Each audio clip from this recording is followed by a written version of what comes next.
नमस्कार किसान साथियों, मैं कपिल पाटीदार। आज हम बात करने वाले हैं गेहूं के अंदर खरपतवार नाशी का हमें कौन सा खरपतवार नाशी का हमें प्रयोग करना है, जिससे अपने सभी प्रकार के चारे मतलब चौड़ी पत्ती के और सकड़ी पत्ती के दो प्रकार के मेनली अपने यहाँ चारे होते हैं।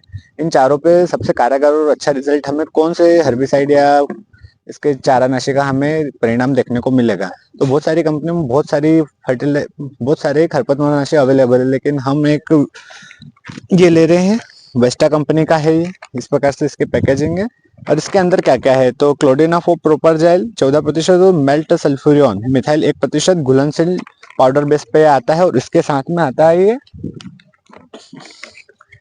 ये क्या आता है, सरफेक्टेंट, मतलब बेसिकली हम इसको चिपको भी बोलते हैं हमारी लैंग्वेज में। और ये जो पाउडर फॉर्म में आता है, इसके अंदर आप 160 ग्राम का ये पाउच आता है। अब 160 ग्राम के पाउच का कंपनी का डोज है हमारे 2 बीघा के अंदर आता है, मतलब मान सकते हो। और हम इसका इस्तेमाल कर रहे हैं हमारे इसमें प्रति 2 बीघा के अकॉर्डिंग हम इसका इस्तेमाल करते हैं। तो इसका कौन कौन से चारों पे हमें रिजल्ट अच्छा देखने को मिलेगा, तो चौड़ी पत्ती में जितने भी आते हैं और सकड़ी पत्ती में जितने भी खरपतवार आते हैं हमारे, उन सब पे इसका बहुत ही कारगर और अच्छा परिणाम हमें इसका देखने को मिलता है। मैं पिछले इसको 3 या 4 वर्ष से लगातार इसका इस्तेमाल कर रहा हूँ। हमारे खेतों में क्या है कि ज्यादा खरपतवार है नहीं। प्याज लहसुन की खेती होती है तो उस समय निंदाई गुड़ाई भी हो जाती है, और सोयाबीन के समय पे भी हम खरपतवार अच्छा कंट्रोल कर लेते हैं। तो एकदम ज्यादा प्रकार के हमारे खेत में चारे नहीं है।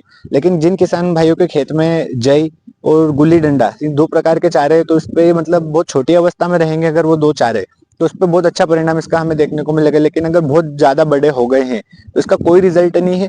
और दुद्धि पे भी मतलब 50% तक ही कंट्रोल कर पाता है। लेकिन अन्य प्रकार के जो चारे हैं उसमें बहुत ही अच्छा इसका परिणाम है। अगर आपके खेत में गुल्ली डंडा वाली समस्या है तो आप उसको गेहूं के अंदर अगर स्प्रे कर रहे हो तो आप एक्सेल ले सकते हो। एक्सेल का परिणाम बहुत अच्छा है, हमें देखने को मिलता है। जहां जहां हमारे वो गुल्ली डंडा है उसी के ऊपर हमें स्प्रे करना है। पूरे खेत में एक्सेल का हम इस्तेमाल नहीं करते हैं, क्योंकि वो बजट के अकॉर्डिंग बहुत ही महंगी पड़ती है। तो यदि किसान साथियों गेहूं के अंदर खरपतवार नाशी के संबंधित जानकारी। धन्यवाद।